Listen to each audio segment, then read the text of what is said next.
할렐루야. 지금 한 주간도 잘 보냈나요? 오늘은 죄, 그 다음에 타락이라는 제목으로 이렇게 말씀 나누려고 합니다. 자, 오늘 본문은 많이 들어본 유치원도 있을 텐데 사탄의 유혹으로 인해서 인간이 타락하게 된 과정을 우리에게 보여줍니다. 인간은 본래 영적으로나 또 도덕적으로 죄가 무죄한 상태로 처음에는 창조가 되었어요. 그런데 오늘 본문에 사탄의 유혹에 의해서 전적으로라는 말은 스스로를 구원할 수 없는 상태, 전적으로 타락을 하게 되죠. 하나님과의 어떤 영적인 관계, 교류가 끊어지는, 단절되는 그런 저주와 고통을 받게 되었습니다. 자, 그런데 그럼에도 불구하고 하나님께서는 저와 여러분들을 사랑하셔서 누구를 보내주시죠? 우리 지난주에 성탄절이 있었는데요. 예수님을 보내주셨죠. 예수님을 보내주셔서 우리를 죄와 사망의 노예에서 건져주신 것, 주님의 자녀로, 노예에서 자녀로 신분의 변화가 있게 되었죠. 하나님과 원수했던 우리가 하나님과 다시 화목하게 된 것이죠. 그래서 오늘 말씀을 통해 최초의 그 인간이 어떻게 타락하게 되었는지, 그리고 하나님께서 어떻게 우리를 구원하셨는지 다시 한번 살펴보며 깨닫는 저와 청년들 되시기를 주님의 이름으로 축복합니다. 본문 1절 말씀 볼게요. 그런데 뱀은 여호와 하나님이 지으신 들 짐승 중에 가장 간교하니라. 뱀이 여자에게 물어 이르되 하나님이 참으로 너희에게 동산 모든 나무의 열매를 먹지 말라 하시더냐라고 말씀하죠. 자, 뱀은 누가 지었죠? 1절에 보면 정답. 여호와 하나님. 요거 되게 중요합니다. 여호와 하나님께서 지으셨습니다. 자, 그 뱀을 지금 어떻게 소개하고 있죠? 여호와 하나님께서 지으신 들 짐승 중에 가장 어떻다고요? 간교하다 이렇게 소개하고 있어요. 여기 나오는 이 뱀을 나타내는 이 단어가 점을 치다, 요술을 부리다, 여기에서 유래된 단어예요. 뱀이라는 단어가 사탄이 마치 요술을 부려서 사람들을 미혹하고 판단을 흐리게 하고 또 점을 쳐서 사람들을 파멸에 빠뜨리는 것과 마찬가지로 미혹하는 존재로 사탄이 사람에게, 인간에게 다가왔다는 것을 보여주는 거예요. 자, 천지 만물을 창조하시고 이 뱀 역시 하나님께서 창조하신 피조물 가운데 하나죠. 뱀을 창조하신 분도 여호와 하나님이세요. 간교하다라고 이제 번역이 됐지만 본래 의미엔 지혜롭다라는 뜻이 담겨 있어요. 영리하고 신중한 것을 의미합니다. 자, 그렇기 때문에 태초에 하나님께서 지은 천지 만물, 뱀을 포함해서 모든 것들이 처음에는 좋지 않은 것이 하나도 없었다라는 거죠. 자, 이런 점에서 봤을 때 뱀은 본래 하나님께로부터 어떤 지혜와 영특함을 선물로 받았지만 자신에게 주어진 그 하나님의 선물을 악용해서 사악하고 간교하게, 교활하게 바뀌었다는 것을 우리가 볼 수 있죠. 이것을 통해서 이걸 우리에게 적용해보면 하나님께서 우리 각자에게 많은 달란트와 은사와 재능을 분명히 주셨을 텐데 그것을 우리가 선하고 아름답게 활용할 수 있는 그 책임도 중요하다는 것을 우리에게 말씀합니다. 이 간교하다라는 단어와 어근이 동일한 단어가 창세기 2장 25절에서는 벌거벗었으나 라는 단어로 나왔어요. 창세기 2장 25절에 보면 아담과 그의 아내 두 사람이 벌거벗었으나 부끄러워하지 아니하니라고 말씀합니다. 이 당시만 해도 아담과 하와는 아무런 방비도 없이 벌거벗은 채 자신을 노출시키고 있었어요. 반면에 이들을 유혹하러 온 뱀은 어떻죠? 철저하게 간교함으로 무장을 해서 아담과 하와에게 유혹하려고 접근했다는 것을 보여줍니다. 자, 여호와 하나님께서 창조하신 들 짐승 중에 가장 간교한 뱀이 여자에게 뭐라고 말하고 있죠? 본문 1절 후반부에 보면 하나님이 참으로 너희에게 동산 모든 나무의 열매를 먹지 말라 하시더냐 이렇게 물었어요. 자, 앞서 뱀을 창조하신 분이 누구라고 했었죠? 여호와 하나님이에요. 그런데 뱀은 여자에게 지금 뭐라는 명칭만을 사용했죠?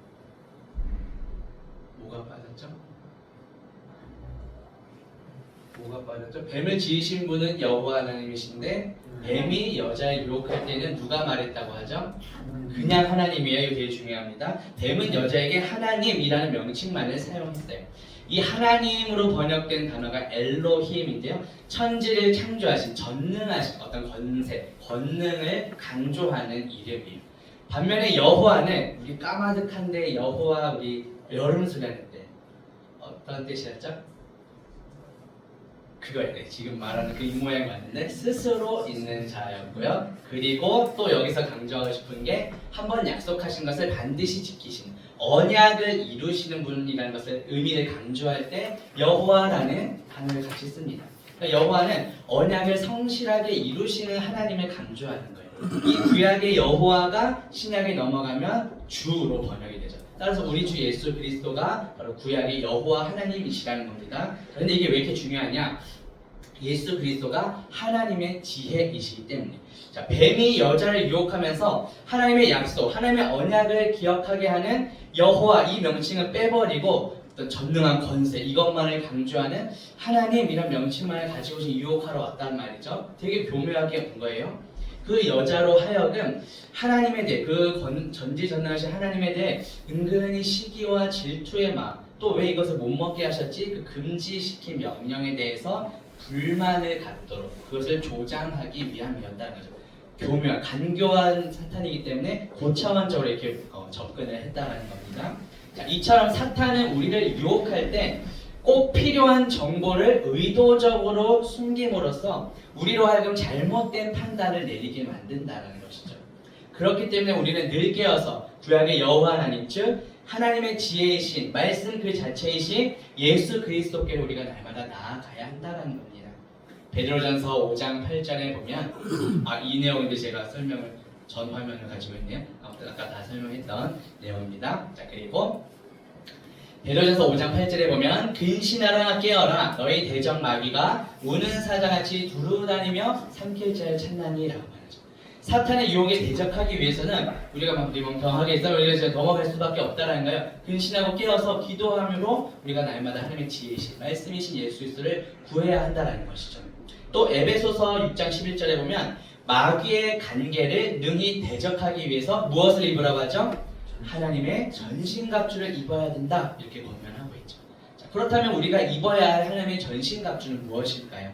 에베소서 6장 14절에서 17절에 보면 그런즉 서서 진리로 너희 허리띠를 띠고 의의 호심경을 붙이고 평안의 복음이 준비한 것으로 신을 신고 모든 것 위에 믿음의 방패를 가지고 이로써 능히 악한 자의 모든 불화살을 소멸하고 구원의 투구와 성령의 검 곧 하나님의 말씀을 가지라 이렇게 되어 있죠.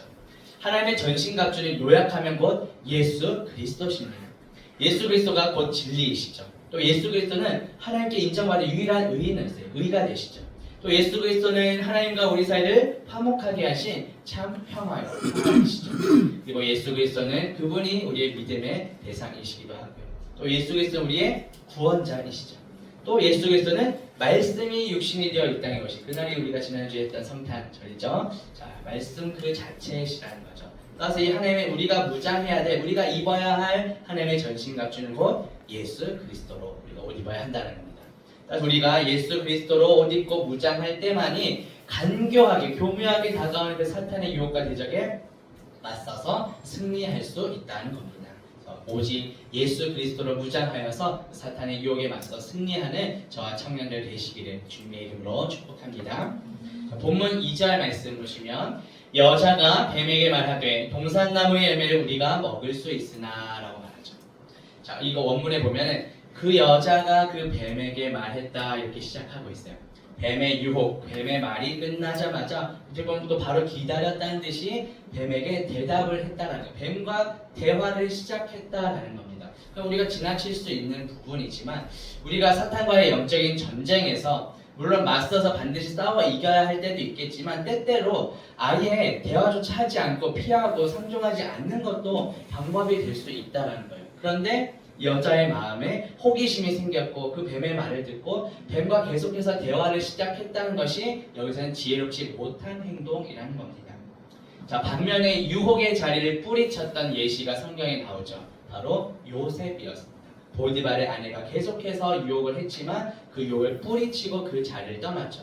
나는 누가 뭐 유혹해서 이길 수 있을까 하고 계속 만약에 대화를 나눴다면 요셉이었을지라도 넘어갔을지도 몰라요. 그런데 그 자리를 아예 피해서 떠났다는 거죠. 그래서 어떻게 보면 나의 어떤 호기심이나 어떤 그 정욕보다도 하나님의 명령에 더 우선적으로 순종하는 것이 필요하다라는 겁니다.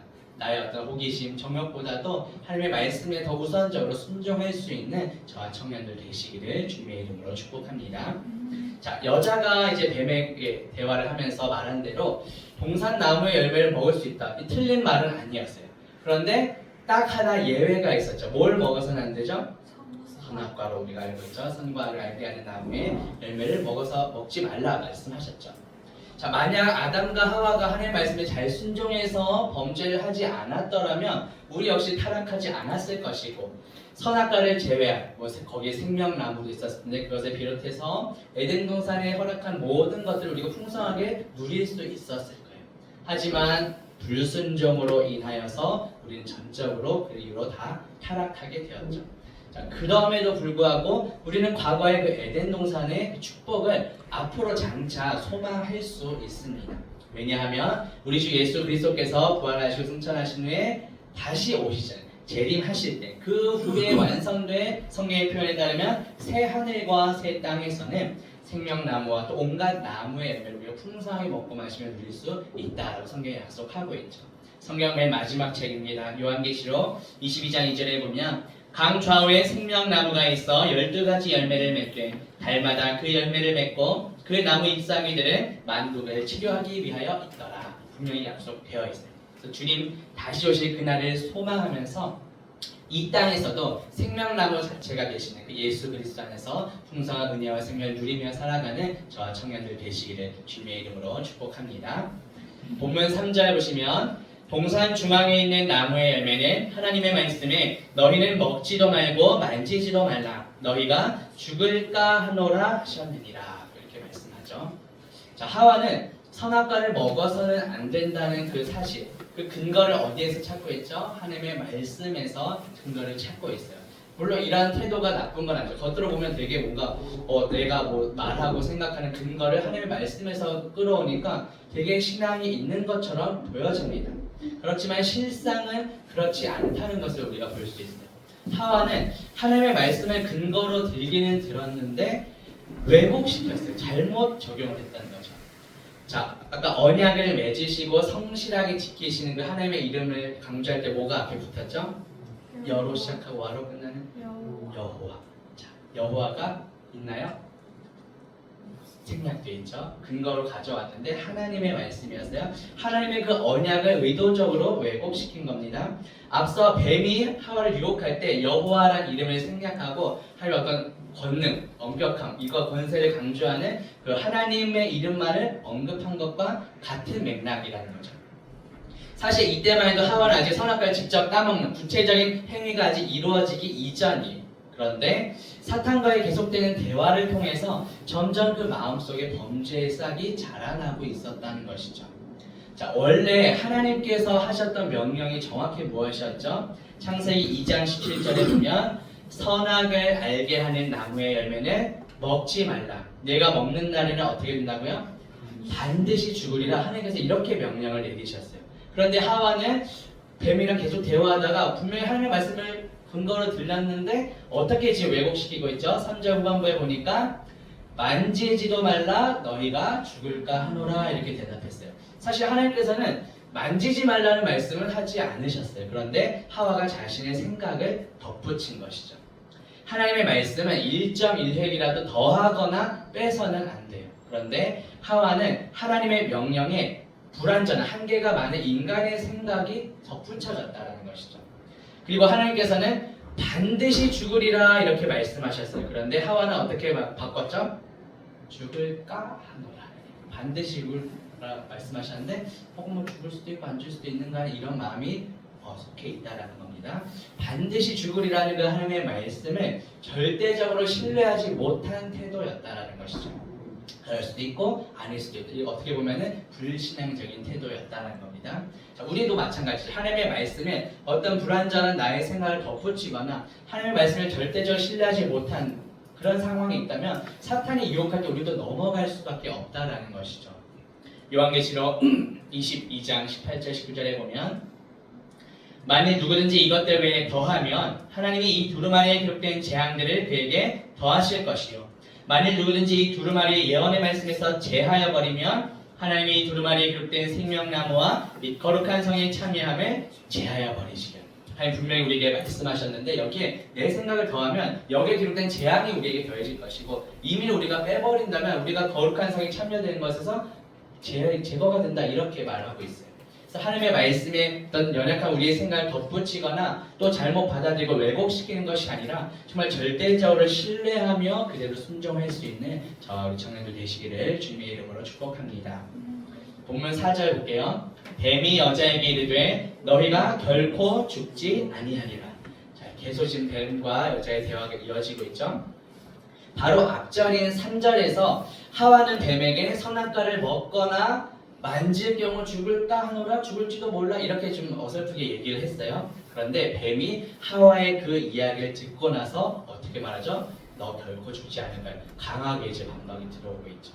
마치 자신이 정말 창조주이고 신인 거죠. 어떤 신적인 권위를 가지고 강하게 지금 이제 이야기합니다. 뱀이. 자, 이처럼 사탄은 때때로 하나님의 위치에 서서 마치 자신도 어떤 신적인 권위가 있는 것처럼 위장하고 가장해서 우리에게 다가오고 우리를 유혹할 수 있다는 것이죠. 사탄은 지금 하나님의 말씀에 정면으로 반박하고 공격합니다. 하나님은 반드시 죽으리라 하셨는데 사탄은 결코 죽지 않을 거야. 하와는 중간에서 죽을까? 이제 어설픈 그런 상황이 있어요. 자, 하나님께서는 반드시 죽으리라고 하셨는데 사탄은 결코 죽지 아니하리라 라고 했죠. 이처럼 사탄은 하나님의 그 진리에 대해서 정면으로 반박하는 그런 존재입니다.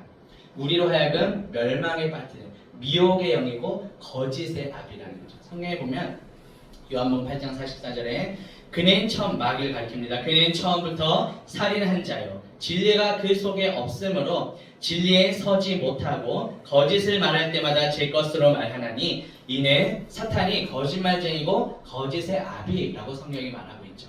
사탄 마귀는 거짓말쟁이라는 거예요. 우리에게 정말 진리이신 예수 그리스도께로 가야 되는데 그로 가지 못하도록 거짓된 말씀으로 우리를 계속 유혹해 간다라는 것이죠.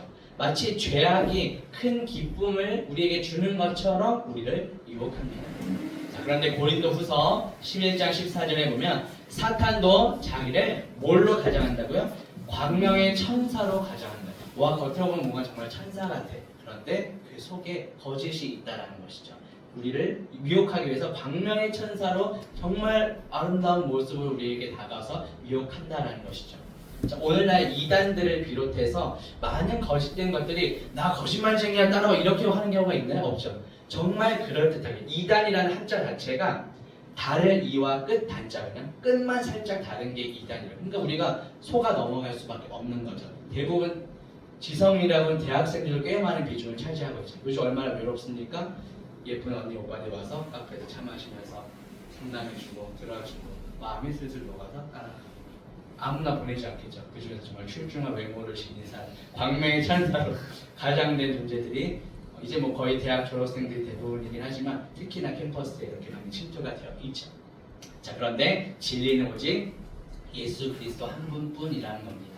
자, 요한복음 14장 9절에 보면 예수께서 이르시되 내가 곧 길이요 진리요 생명이니 나로 말미암지 않고는 아버지께로 올 자가 없느니라 분명히 말씀하셨죠. 그래서 다른 길이 아닌 다른 거짓된 복음이 아닌 오직 유일한 길이시며 변함없는 진리이시며 참 생명이신 예수 그리스도께로 나아가는 저와 청년들 되시기를 주님의 이름으로 축복합니다. 본문 5절 볼게요. 너희가 그것을 먹는 날에는 너희 눈이 밝아져 하나님과 같이 되어 선악을 알 줄 하나님이 아심이니라. 자, 참으로 감개하죠. 뱀으로 선악과를 먹게 되면 눈이 밝아지고 뭐 어떤 신기한 효험이라도 나오듯이 유혹하고 있어요. 자, 하와의 어떤 그 속에 있는 욕망과 호기심을 계속해서 자극합니다. 자, 눈이 밝아지는 것은 뭐 단순히 어떤 눈이 밝아지는 이 정도가 아니라 그동안 보지 못했던 것이 눈이 열려서 보게 된다는 어떤 새로운 차원을 나타냅니다. 자, 집요하게 뱀이 하와를 이렇게 유혹하고 있죠. 뱀은 여기서도 언약을 맺으시는 그 여호와 하나님이라고 하지 않고 단지 권세를 강조하는 하나님이라는 명칭만 지속적으로 계속 사용하고 있죠. 선악과를 먹지 말라고 하셨던 그 하나님의 여호와 하나님의 언약을 기억나지 못하게 하려는 엄청 고도의 전략을 계속 쓰고 있는 거예요. 하나님의 어떤 전능하심과 권능을 하와야 너도 가질 수 있어 이런 욕망을 계속 부추기려는 의도라는 것이죠. 이처럼 사탄은 작은 이 단어 하나까지도 선택적으로 사용을 해서 인간을 미혹하고 파멸에 빠뜨리는 데 애를 씁니다. 그렇기 때문에 우리는 사실 우리의 힘만으로는 사탄과 맞서 싸울 수가 없어요. 우리의 힘만으로. 앞서도 말씀드렸듯이 하나님의 전신갑주이신 예수 그리스도 말씀으로 무장해야만이 싸워 나아갈 수 있다. 승리할 수 있다는 겁니다. 자, 오늘날에도 사탄은 아까 말한 것처럼 광명의 천사로 우리가 좋아할 만한 것들로 자극적인 미끼를 사용해서 우리를 유혹하고 멸망에 빠뜨립니다.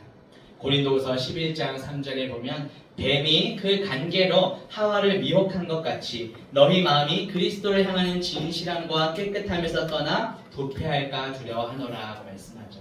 우리의 마음이 사탄의 미혹에 빠지지 않고 날마다 진리신 예수 그리스도만을 향할 수 있게 되기를 주님의 이름으로 축복합니다. 본문 6절 보시면 여자가 그 나무를 본즉 먹음직도 하고 보암직도 하고 지혜롭게 할 만큼 탐스럽기도 한 나무인지라 여자가 그 열매를 따먹고 자기와 함께 있는 남편에게도 주매 그도 먹은지라. 자, 하와가 이제 뱀의 말을 듣고 나서 선악과를 유심히 다시 보게 되었어요. 자, 그런데 이전과는 다르게 뱀과 대화를 딱 하고 나서 다시 보니까 어떻다고요? 보암직도 하고 지혜롭게 할 만큼 탐스럽게 보였다는 거죠. 사실 뭐 선악과 자체는 달라진 것은 없었어요. 그런데 이 선악과를 바라보는 시선, 그 마음에 변화가 생긴 거죠. 뱀의 말을 듣고 미혹에 빠진 그 하와가 선악과를 다시 보게 되었을 때 마음속에 이런 변화가 생겼다는 것이죠. 자, 이처럼 사탄의 유혹은 우리의 마음에 변화를 일으키고 큰 영향을 미친다는 것을 보게 됩니다. 하와가 뱀의 말을 듣고 선악과를 다시 봤을 때 그 선악과의 매력에 혹 빠지게 되었다는 거예요. 보암직했다라는 단어의 뜻은 눈에 보기에 즐거웠다라는 뜻이에요. 선악과를 바라보는 그 하와의 눈이 탐욕으로 가득 차게 되었다라는 뜻입니다. 뱀의 유혹을 받아서 육신의 안목과 또 정욕에 빠졌다는 것을 보여줍니다. 그래서 하와는 이 보암직하고 탐스러운 이 열매를 내가 따먹으면 정말 모든 것이 잘 될 거야. 너 눈이 밝아지고 이런 착각에 빠지게 되었다는 것이죠. 선악과에 향한 그 하와의 마음, 열정, 열망이 얼마나 강렬했는지를 보여줍니다. 결국 하와는 선악과를 따먹었죠. 그런데 따먹은 것이 끝이 아니라 어떻게 했다고 하죠? 자기와 함께 있는 남편에게도 주었어요. 자, 이것으로 봤을 때 하와가 선악과를 따먹던 그 당시에 옆에 남편 아담도 함께 있었다라는 것을 우리가 분명히 보게 되죠.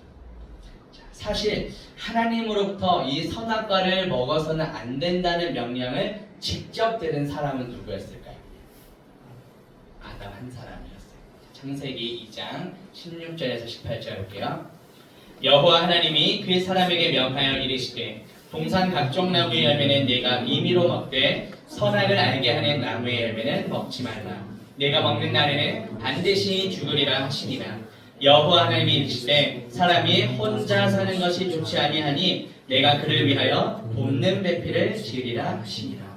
자, 분명히 하나님의 명령을 직접 들은 것은 아담 한 사람이었어요. 그 이후에 아담이 혼자인 것이 별로 보기 좋지 않으니까 아담을 도와줄 배필 하와를 만들어 주신 거죠. 자, 하와는 어떻게 보면 아담을 통해서 간접적으로 하나님의 명령을 전해 들은 사람이죠. 그만큼 어떤 경각심이 조금 상대적으로 약했을지도 몰라요. 그렇기 때문에 정말 간교한 이 뱀은 하나님께 명령을 직접 받은 아담이 아니라 전해 들은 하와를 먼저 유혹하고 공격한 것이죠. 그리고 아담은 직접 자기가 하나님의 명령을 들었으면 아내가 이렇게 뱀과 막 대화를 나누고 호기심에 빠져갈 때 하나님의 명령을 잘 지킬 수 있도록 지켜주는 그런 책임이 있었다는 것이죠. 그런데 뱀의 유혹에 넘어가지 않도록 하나님의 말씀을 잘 지켜야 했는데 그 책임을 다하지 못한 것이죠, 남편이. 그래서 아담마저도 하와가 전해주는 선악과를 따먹게 됩니다. 이렇게 죄가 퍼져나가는 죄의 확산이 얼마나 무서운지를 보여주는 거예요. 그래서 우리 생명샘 공동체가 청년 공동체가 하나님의 말씀에 우리가 먼저 온전히 순종하고 서로를 우리 안에도 조금 믿음이 연약한 시절 있을 수 있고 또 우리가 더 강한 시가 있을 수 있는데 서로를 말씀 안에서 이렇게 지켜주고 세워줄 수 있는 거룩한 공동체가 될 수 있기를 주님의 이름으로 축복합니다. 자, 본문 7절 볼게요.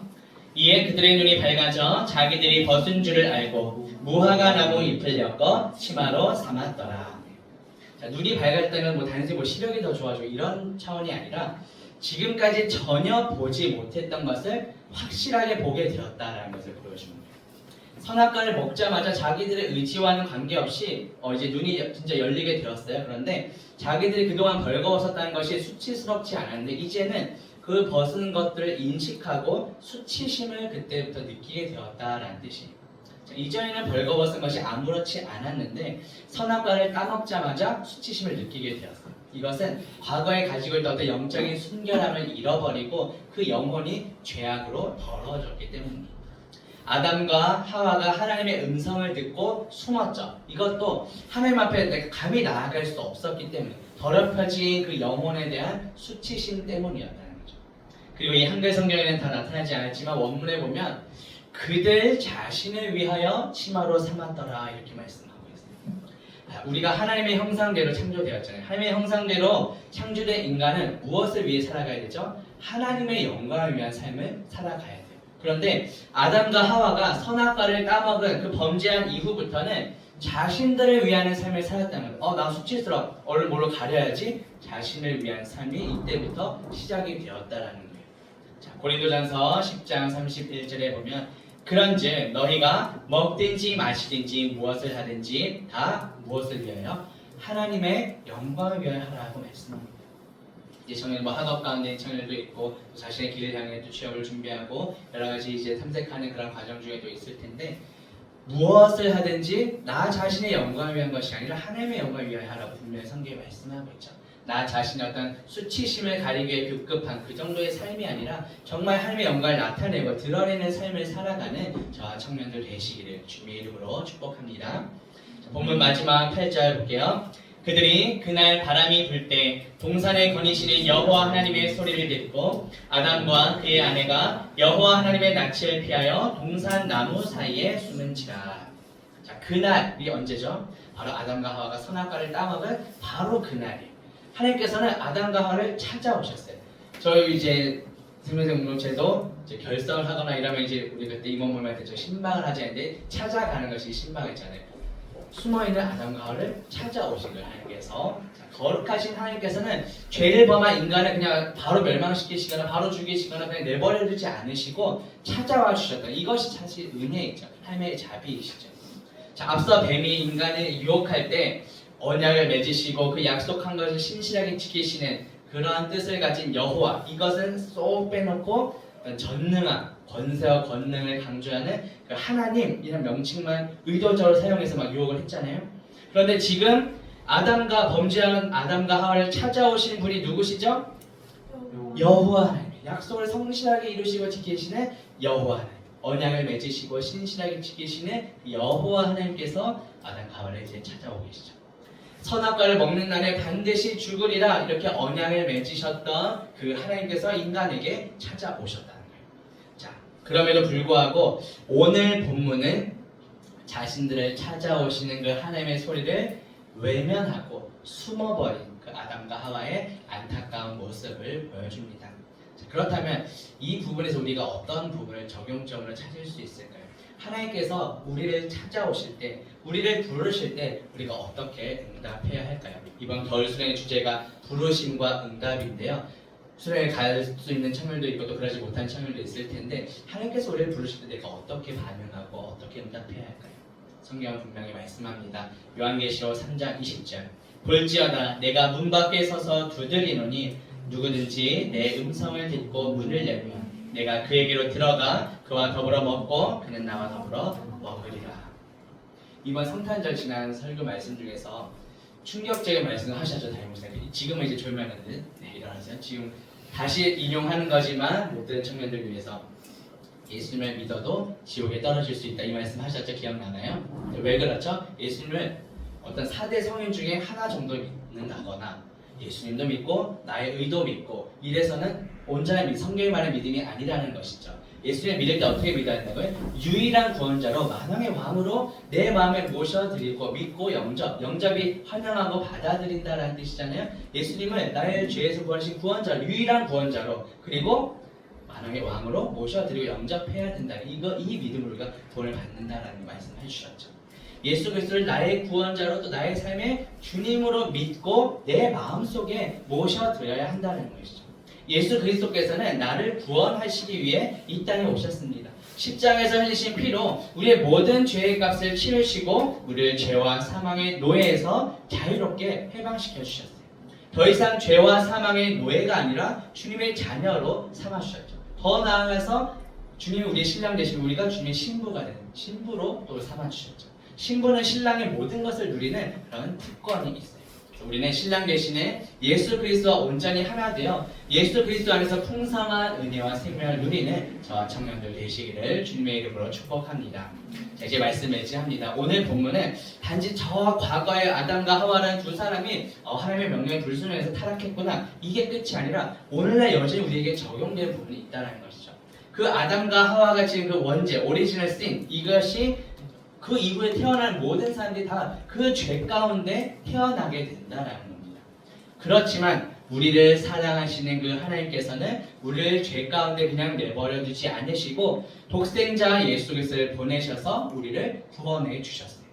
오늘 본문 이후에 엄청난 복음, 약속의 말씀이 나옵니다. 창세기 3장 15절 말씀 같이 한번 읽어볼게요. 내가 너로 여자와 원수가 되게 하고 내 후손도 여자의 후손과 원수가 되게 하리니 여자의 후손은 내 머리를 상하게 할 것이요 너는 그의 발꿈치를 상하게 할 것이니라. 자, 이 말씀은 아담과 하와를 유혹했던, 멸망에 빠뜨렸던 그 뱀을 향해서 하나님께서 내리신, 뱀을 향해 내리신 하나님의 저주의 말씀이에요. 여기서의 여자의 후손은 예수 그리스도를 가리킵니다. 갈라디아서 4장 4절에 보면 때가 참에 하나님이 그 아들을 보내사 여자에게서 나게 하시고 라고 말씀하세요. 여자의 후손으로 오신 예수 그리스도께서는 십자가에서 죽으시고 부활하심으로 이미 사탄에게 승리하셨다는 거죠. 예수 그리스도께서 사탄의 머리를 이미 다 짓밟고 상하게 하셨다는 거예요. 예수 그리스도께서 이제 다시 오시는 그날까지 이 사탄, 이 뱀은 이제 남은 그 꼬리의 힘으로 어떻게든 우리를 넘어뜨리려고 계속해서 미혹하고 공격할 거예요. 하지만 우리는 이미 이긴 싸움을 싸워나가고 있다는 것이죠. 주님께서 다시 오실 때 궁극적으로 주님의 구원이 완성될 것입니다. 주님 다시 오실 그날을 소망하며 이미 부활 승리하신 그 예수 그리스도와 함께 날마다 승리하며 살아가는 저와 청년들 되시기를 주님의 이름으로 축복합니다.